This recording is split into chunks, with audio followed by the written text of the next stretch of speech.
YouTube channel study with ಪರಶುರಾಮ್ಗೆ ಸ್ವಾಗತವನ್ನು ಕೊಡ್ತೀನಿ. ವಿದ್ಯಾರ್ಥಿಗಳೇ, ಈ ದಿನ 9ನೇ ತರಗತಿಯ FA 3 ಪರೀಕ್ಷೆ 2022-23ರಲ್ಲಿ ಸಮಾಜ ವಿಜ್ಞಾನದ ಪ್ರಶ್ನೆ ಪತ್ರಿಕೆ ಇದೆ. ಅದರ ಜೊತೆಗೇನೆ ಇವತ್ತು ಉತ್ತರಗಳನ್ನು ತಂದಿದ್ದೀನಿ. ಅದು ಕೂಡ ಕಲಿಕಾ ಚೇತರಿಕೆ ಆಧಾರದ ಮೇಲೆ ಇರ್ತಕ್ಕಂಥದ್ದು. ಆಲ್ರೆಡಿ ಕ್ವಶನ್ ಪೇಪರನ್ನು ನಾವು ಮುಂಚೆನೇ ಹಾಕಿದ್ದೀವಿ. ಬಟ್ ಭಾಳ ಜನ ಸ್ಟೂಡೆಂಟ್ಸ್ಗಳು ಕೇಳ್ತಾ ಇದ್ರು, ಸರ್ ಕೀ ಆನ್ಸರ್ಸ್ಗಳನ್ನ ಸರ್ ಬಿಡಿ ಅಂತ. ಸೊ ಅದಕ್ಕಾಗಿ ಇವತ್ತೇನು ಮಾಡ್ತಾ ಇದ್ದೀವಿ, ಕೀ ಆನ್ಸರ್ಸ್ಗಳನ್ನ ಸಿದ್ಧಪಡಿಸಿ ಬಿಡ್ತಾ ಇದ್ದೀವಿ. ಆಲ್ರೆಡಿ ಹಿಂದಿ, ಸೈನ್ಸ್ ಮತ್ತು ವಿಷಯಗಳಲ್ಲಿ FA 3 ಕ್ವಶನ್ ಪೇಪರ್ಗಳನ್ನು ಹಾಕಿದ್ದು. ಸೊ ಕೀ ಆನ್ಸರ್ಸ್ಗಳನ್ನ ಸಹಿತ ಹಾಕಿದ್ದೀವಿ. ಸೊ ಹಿಂದಿನ ವಿಡಿಯೋ ನೋಡದೇ ಇದ್ದರೆ ವಿಡಿಯೋದ ಡಿಸ್ಕ್ರಿಪ್ಷನ್ ಬಾಕ್ಸ್ನಲ್ಲಿ ಒಂದು ಪ್ಲೇಲಿಸ್ಟ್ ಲಿಂಕ್ ಅದ, FAS ಎಕ್ಸಾಮ್ ಕ್ವಶನ್ ಪೇಪರ್ ಅಂತ, ಅದನ್ನು ಒತ್ತಿ ನೋಡ್ಬೋದು. ಈ ವಿಡಿಯೋನ ಲೈಕ್ ಹಾಗೂ ಶೇರ್ ಮಾಡಲು ಮರೆಯದಿರಿ. ನೀವು ಫಸ್ಟ್ ಟೈಮ್ ವಿಡಿಯೋವನ್ನು ವಾಚ್ ಮಾಡ್ತಿದ್ರೆ ದಯಮಾಡಿ ಸಬ್ಸ್ಕ್ರೈಬ್ ಮಾಡಿ ಹಾಗೂ ಬೆಲ್ ಐಕಾನ್ ಒತ್ತಿ. ಇದರಿಂದ ಮುಂಬರ್ತಕ್ಕಂಥ ವಿಡಿಯೋಗಳ ನೋಟಿಫಿಕೇಶನ್ ತಮಗೆ ಮೊದಲಿಗೆ ಸಿಗ್ತದೆ. ಸೊ ಮೋಸ್ಟ್ ಇಂಪಾರ್ಟೆಂಟ್ ಏನಪ್ಪ ಅಂದರೆ, ನಮ್ಮದೊಂದು ಟೆಲಿಗ್ರಾಮ್ ಗ್ರೂಪ್ ಅದ, ಅದರ ಲಿಂಕ್ ವಿಡಿಯೋದ ಡಿಸ್ಕ್ರಿಪ್ಷನ್ ಬಾಕ್ಸ್ನಲ್ಲಿ ಹಾಕಿದ್ದೀನಿ. ಅದಕ್ಕೂ ಕೂಡ ಬಂದು ಜಾಯ್ನ್ ಆಗಿ ಅಂತ ಹೇಳ್ತಾ, 9ನೇ ತರಗತಿಯಲ್ಲಿ ಹಿಂದಿ ವಿಜ್ಞಾನ, ಸಮಾಜ ವಿಜ್ಞಾನದಲ್ಲಿ ಕಲಿಕಾ ಚೇತರಿಕೆ ಸಂಬಂಧಪಟ್ಟಂತೆ ವಿಡಿಯೋಗಳಿದ್ದಾವೆ. ಹಿಂದಿ ವಿಜ್ಞಾನ ಮತ್ತು ಸಮಾಜ ವಿಜ್ಞಾನಕ್ಕೆ ರಾಜ್ಯ ಪಠ್ಯ ಪುಸ್ತಕಗಳ ನೋಟ್ಸ್, ಕ್ವಶನ್ ಪೇಪರ್ಸ್ ಇದ್ದಾವೆ.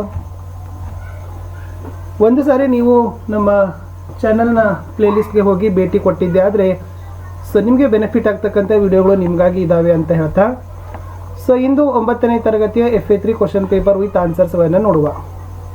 ಪ್ರಶ್ನೆ ಪತ್ರಿಕೆ ಉತ್ತರ ಸಹಿತ, ವರ್ಗ 9ನೆಯ ವಿಷಯ ಸಮಾಜ ವಿಜ್ಞಾನ, ಅಂಕಗಳು 20, ಅವಧಿ 60 ನಿಮಿಷ. ಫಸ್ಟ್ ಕ್ವಶನ್ ಇತ್ತು, ಬಿಟ್ಟ ಸ್ಥಳ ತುಂಬಿರಿ ಅಂತಕ್ಕಂಥದ್ರಲ್ಲಿ ಕೈಗಾರಿಕಾ ಕ್ರಾಂತಿ ಮೊದಲು ಆರಂಭವಾದದ್ದು ಈ ದೇಶದಲ್ಲಿ ಅಂತ ಕೇಳಿದ್ದಾರೆ. ಸೊ ತಮಗೆ ಗೊತ್ತೇ ಇದೆ, ಇಂಗ್ಲೆಂಡ್ ಅಂತಕ್ಕಂಥದ್ದು ರೈಟ್ ಆನ್ಸರ್.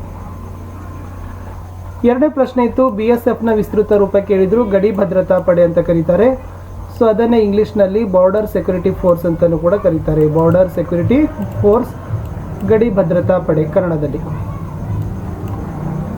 ಕರ್ನಾಟಕದಲ್ಲಿ ಬಹುಪಾಲು ನದಿಗಳು ಡ್ಯಾಶ್ನಲ್ಲಿ ಹುಟ್ಟುತ್ತವೆ ಅಂತ ಇದೆ. ಪಶ್ಚಿಮ ಘಟ್ಟ ಅಂತಕ್ಕಂಥದ್ದು ರೈಟ್ ಆನ್ಸರ್. ಕರ್ನಾಟಕದ ಕಾಫಿ ನಾಡು ಎಂದು ಪ್ರಸಿದ್ಧವಾದ ಜಿಲ್ಲೆ ಕೇಳಿದ್ರು. ಚಿಕ್ಕಮಗಳೂರು ಅಂತಕ್ಕಂಥದ್ದು ಸರಿಯಾದ ಉತ್ತರ. ಸೊ ಈ ಥರ 4 ಪ್ರಶ್ನೆಗಳು ಮತ್ತು ಅವುಗಳಿಗೆ ಬಿಟ್ಟ ಸ್ಥಳ ಮಾದರಿಯಲ್ಲಿ ಉತ್ತರಗಳನ್ನು ಬರೀತಕ್ಕಂಥದ್ದು ಇತ್ತು. ಇನ್ನು ಕೆಳಗಿನ ಪ್ರಶ್ನೆಗಳಿಗೆ ಉತ್ತರಿಸಿದ್ದಾವೆ 3 ಪ್ರಶ್ನೆಗಳು, ತಲಾ ಒಂದಕ್ಕೆ 1 ಅಂಕ, ಒಟ್ಟು 3 ಅಂಕ. ಕಾಟನ್ ಜೀನ್ ಕಂಡು ಹಿಡಿದ ವಿಜ್ಞಾನಿ ಡ್ಯಾಶ್ ಅಂತ ಕೇಳಿದ್ರು. ಎಲಿ ವಿಟ್ನಿ ಅಂತಕ್ಕಂಥದ್ದು ಸರಿಯಾದ ಉತ್ತರ. ಎಲಿ ವಿಟ್ನಿ ಅಂತಕ್ಕಂಥ ವಿಜ್ಞಾನಿಯವರೇ ಏನು ಮಾಡಿದಾರಪ್ಪ ಅಂದರೆ, ಕಾಟನ್ ಜೀನ್ ಅಂತಕ್ಕಂಥ ಯಂತ್ರವನ್ನು ಸಂಶೋಧನೆಯನ್ನು ಮಾಡಿದ್ದಾರೆ. ಇನ್ನು 6ನೇ ಪ್ರಶ್ನೆ ಇತ್ತು, ವಿದ್ಯಾರ್ಥಿಗಳೇ ಖಾರಿಫ್ ಕಾಲದ ಬೆಳೆಗಳನ್ನು ಹೆಸರಿಸಿರಿ ಅಂತ ಇದೆ. ಸೊ ಮುಖ್ಯವಾಗಿ ಖಾರಿಫ್ ಕಾಲದಲ್ಲಿ ಅಕ್ಕಿ, ಜೋಳ, ಹತ್ತಿ ಇವು ಏನಾಗ್ತಾವಪ್ಪ ಅಂದರೆ ಖಾರಿಫ್ ಕಾಲದಲ್ಲೇ ಬೆಳೀತಾವ. ಮುಂಗಾರು ಬೆಳೆಗಳು ಅಂತಲೂ ಕೂಡ ಇದನ್ನು ಕರೀತಾರೆ. 7ನೇ ಪ್ರಶ್ನೆ, ಯಾವ ವಲಯವನ್ನು ಸೇವಾ ವಲಯ ಅಂತ ಕರೀತಾರೆ ಅಂತಿದೆ. ತೃತೀಯ ವಲಯವನ್ನು ಸೇವಾ ವಲಯ ಅಂತ ಕರೀತಾರೆ. ಕಾಟನ್ ಜೀನ್ ಕಂಡು ಹಿಡಿದ ವಿಜ್ಞಾನಿ ಯಾರು ಅಂತ ಇದನ್ನು ಮಾಡ್ಕೋಬೇಕು ನೀವು. ಅಲ್ಲಿ ಬಿಟ್ಟ ಸ್ಥಳ ಇದೆ, ಬಿಟ್ಟ ಸ್ಥಳ ಅಲ್ಲ, ಯಾರು. ಎಸ್. ಸೊ ಸೇವಾ ವಲಯವನ್ನು ತೃತೀಯ ವಲಯ ಅಂತ ಏನು ಮಾಡ್ತಾರೆ, ಕರೀತಾರೆ. ಇನ್ನು ಮುಖ್ಯ ಪ್ರಶ್ನೆ 3ರಲ್ಲಿ ಹೋಗೋಣ. 2 ವಾಕ್ಯ ಅಥವಾ 4 ಅಂಶಗಳಲ್ಲಿ ಉತ್ತರಗಳನ್ನು ಬರೀಬೇಕು. 5 ಪ್ರಶ್ನೆ, 1ಕ್ಕೆ 2 ಅಂಕ, ಒಟ್ಟು 10 ಅಂಕ. ಸುಮಾರು 2ರಿಂದ 3 ವಾಕ್ಯದಲ್ಲಿ ಉತ್ತರಗಳನ್ನು ಬರೀಬೇಕು. ಅಥವಾ ಈ ಪ್ರಶ್ನೆಗಳ ಅನುಸಾರವಾಗಿ ಒಂದು 4 ಅಂಶಗಳನ್ನಾದರೂ ನೀವೇನು ಮಾಡಬೇಕಾಗಿತ್ತು, ವಿದ್ಯಾರ್ಥಿಗಳು ಬರೀಬೇಕಿತ್ತು. ಸೊ 8ನೇ ಪ್ರಶ್ನೆ ಇದೆ, ಭಾರತ ಮೂಲದ 5 ಬಹುರಾಷ್ಟ್ರೀಯ ಕಂಪನಿಗಳನ್ನು ಹೆಸರಿಸಿರಿ. ಸೊ ಯಾವ ಬರ್ತಾವಪ್ಪ ಅಂತಂದರೆ, ಗೂಗಲ್ ಬರ್ತದ, ಅಮೆಜಾನ್ ಬರ್ತದ, ಆ್ಯಪಲ್ ಬರ್ತದ, LG ಬರ್ತದ, ಎಡಿಡಸ್ ಬರ್ತದ, ಕ್ಯಾಡ್ಬರಿ ಬರ್ತದ. ಭಾಳ ಇದಾವಲ್ಲ, ಚಿತ್ರಗಳಲ್ಲಿ ನಿಮಗೆ ಆಲ್ರೆಡಿ ತೋರಿಸಿದ್ದಾರೆ ನಿಮ್ಮ ಕಲಿಕಾ ಚೇತರಿಕೆ ಕಲಿಕಾ ಹಾಳೆಗಳಲ್ಲಿ. ಸೊ ಇವೆಲ್ಲ ಭಾರತದ ಮೂಲದ ಬಹುರಾಷ್ಟ್ರೀಯ ಕಂಪನಿಗಳಂತಲೇ ನಾವು ಕರಿತೀವಿ. ಪ್ರಶ್ನೆ 9 ಇತ್ತು, NCC ಮತ್ತು ರೆಡ್ ಕ್ರಾಸ್ ಸಂಸ್ಥೆಗಳ ಕೊಡುಗೆಗಳ ಕುರಿತು ಬರೆಯಿರಿ. ಸೊ ಎರಡೂ ಕೂಡ ಬಹಳಷ್ಟು ರೀತಿಯಾಗಿರ್ತಕ್ಕಂಥ ಸಮಾಜ ಸೇವೆಗಳನ್ನು, ದೇಶ ರಕ್ಷಣಾ ಸೇವೆಗಳಲ್ಲಿ ತಮ್ಮನ್ನೇ ತಾವೇ ತೊಡಗಿಸಿಕೊಂಡಿರ್ತಕ್ಕಂಥ ಸಂಸ್ಥೆಗಳೇ ಅಂತ ಹೇಳ್ತೀವಿ. ಕೊನೆಯದು, ನಮ್ಮ ದೇಶಕ್ಕೆ ಅಗತ್ಯವಾಗಿರ್ತಕ್ಕಂಥ ರಕ್ಷಣಾ ಪೂರ್ವ ತರಬೇತಿಗಳನ್ನು ಇವುಗಳು ಕೊಡ್ತಾರೆ NCCಯಲ್ಲಿ ಮತ್ತು ರೆಡ್ ಕ್ರಾಸ್ಗಳಲ್ಲಿ. ಆಮೇಲೆ ಇವುಗಳು ನಾಯಕತ್ವದ ಗುಣಗಳನ್ನೇ ಬೆಳೆಸ್ತಾವ, ಸಮಾಜ ಸೇವೆ ಮಾಡ್ತಕ್ಕಂಥ ಮನೋಭಾವನೆ ಬೆಳೆಸ್ತಾವ. ಪ್ರವಾಹ ಬಂದಾಗ, ದೇಶಕ್ಕೆ ಆಪತ್ತು ಬಂದಾಗ ಅವರು ಕೂಡ ದುಡಿಬೇಕು ಅಂತಕ್ಕಂಥ ಭಾವನೆಗಳನ್ನು ಏನು ಮಾಡ್ತಾರಪ್ಪ ಅಂದರೆ ಬೆಳೆಸ್ತಾರೆ.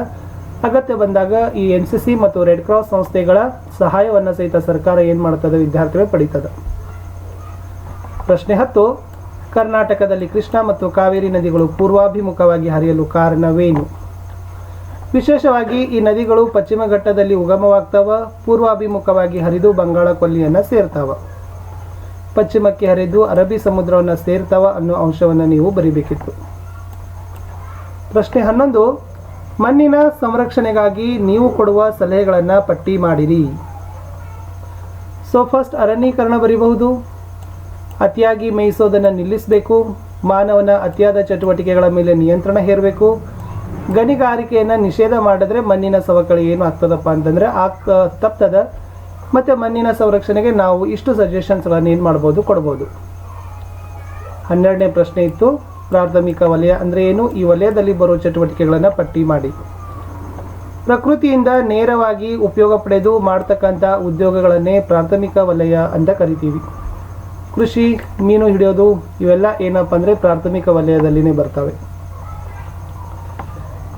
ಮುಖ್ಯ ಪ್ರಶ್ನೆ 4ರಲ್ಲಿ ಕೆಳಗಿನ ಪ್ರಶ್ನೆ ಉತ್ತರಿಸಿರಿ ಅಂತ ಇದೆ, 3 ಅಂಕಕ್ಕೆ.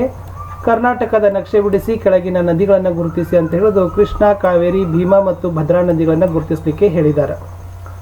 ಆಲ್ರೆಡಿ ನೀವು ಕರ್ನಾಟಕ ಚೇತರಿಕೆ ಪುಸ್ತಕವನ್ನು ನೋಡಿ. ಸೊ ನಕ್ಷೆ ಬಿಡಿಸಬೇಕು ಮತ್ತು ನದಿಗಳನ್ನು ಗುರುತಿಸಿದ್ದೆ ಆದರೆ ನಿಮಗೆ 3 ಅಂಕಗಳನ್ನು ಏನು ಮಾಡ್ತಾರಪ್ಪ ಅಂದರೆ ಕೊಡ್ತಾರೆ. ಇಷ್ಟು 9th ಸ್ಟ್ಯಾಂಡರ್ಡಲ್ಲಿ FA3ನ ಒಂದು ಮಾಡೆಲ್ ಕ್ವಶನ್ ಪೇಪರ್ ಇತ್ತಲ್ಲ, ಆ ಮಾಡೆಲ್ ಕ್ವಶನ್ ಪೇಪರ್ನ ಕೀ ಆನ್ಸರ್ಸ್ಗಳನ್ನು ಇವತ್ತು ಪೋಸ್ಟನ್ನು ಮಾಡಿದ್ದೀವಿ. ಸೈನ್ಸ್ ಕ್ವಶನ್ ಪೇಪರ್ನ ಸಹಿತ ಅದರ ಕೀ ಆನ್ಸರ್ಸ್ಗಳನ್ನು ಶಾರ್ಟ್ಲಿಗೆ ಅಪ್ಲೋಡ್ ಮಾಡ್ತೀವಿ ಅಂತ ಹೇಳ್ತಾ, ಸೊ ದಯಮಾಡಿ ನಾವು ಬಯಸ್ತಕ್ಕಂಥದ್ದು ನಿಮ್ಮ ಒಂದು ಲೈಕ್ಗಳು, ಶೇರ್ಗಳು, ಆಮೇಲೆ ಹೊಸಬರಾಗಿದ್ದರೆ ಸಬ್ಸ್ಕ್ರಿಪ್ಷನ್ಗಳು. ಸೊ ಇವುಗಳನ್ನು ಮಾಡೋದ್ರಿಂದ ನಮ್ಮ ಯೂಟ್ಯೂಬ್ ಚಾನಲಲ್ಲಿ ಬಹಳಷ್ಟು ರೀತಿಯಾಗಿರ್ತಕ್ಕಂಥ ವಿಡಿಯೋಗಳು ನಿಮಗಾಗಿ ಕಾಯ್ತಾ ಇದ್ದಾವೆ. ಅವುಗಳನ್ನು ಹೋಗಿ ನೋಡಿ ಒಂದು ಸಾರಿ ಅದರದ ಬೆನಿಫಿಟನ್ನು ತೆಗೆದುಕೊಂಡಿದ್ರೆ ಖಂಡಿತವಾಗಿ ನಿಮಗೆ ಏನಾಗ್ತದಪ್ಪ ಅಂದರೆ ನಿಮ್ಮ ಸ್ಟಡಿಯಲ್ಲಿ ಅನುಕೂಲ ಆಗೇ ಆಗ್ತದೆ. ಇಷ್ಟು ಹೇಳ್ತಾ ಇವತ್ತಿನ ವಿಡಿಯೋಗಳನ್ನು ಮುಗಿಸ್ತೀನಿ. ಸೊ ಹಿಂದಿ ಮತ್ತು ಹಿಂದಿಯ ಕೀ ಆನ್ಸರ್ಸ್ ಹಾಕಿದ್ದೀವಿ, ವಿಜ್ಞಾನದ ಕೀ ಆನ್ಸರ್ಸ್ ವಿಡಿಯೋಗಳಿಗಾಗಿ ನಿರೀಕ್ಷೆಯನ್ನು ಮಾಡಿ ಅಂತ ಮತ್ತೊಮ್ಮೆ ಹೇಳ್ತಾ, ಸೊ ಕ್ವಶನ್ ಆನ್ಸರ್ಸ್ ವಿಡಿಯೋಗಳನ್ನು ಆಲ್ರೆಡಿ ಬಹಳಷ್ಟು ರೀಸೆಂಟಾಗಿ ಅಪ್ಡೇಟ್ಗಳನ್ನು ಮಾಡ್ತಾ ಇದ್ದೀವಿ. ಸಮಾಜ ವಿಜ್ಞಾನ ಭಾಗ 1 ಮತ್ತು ಭಾಗ 2ರ ಪಠ್ಯಪುಸ್ತಕಗಳನ್ನು. ಸೊ ತುಂಬ ಚೆನ್ನಾಗಿ ಶಾರ್ಟ್ ಆಗಿರತಕ್ಕಂಥ, ಬೇಗ ನೆನಪಿಡ್ತಕ್ಕಂಥ ಉತ್ತರಗಳನ್ನ ಇದ್ದಾವೆ, ಅವುಗಳನ್ನು ನೀವು ನೋಡಬೇಕು ಅಂತ ಹೇಳ್ತಾ, ಸೊ ಸಿಗ್ತೀನಿ